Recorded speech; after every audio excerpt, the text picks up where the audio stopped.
Hello，我来出教程了。有个人说他要做地图，所以希望我出教学。点方块、音效和消失的教学来了，应该不会有人不知道触发器的位置吧？点那个新增触发器，在触发器点时间，点玩家，玩家里面的点击方块，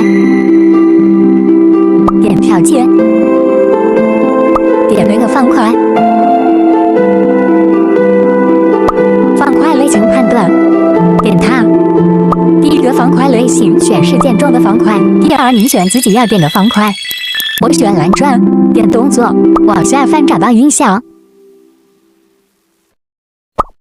使玩家播放音效，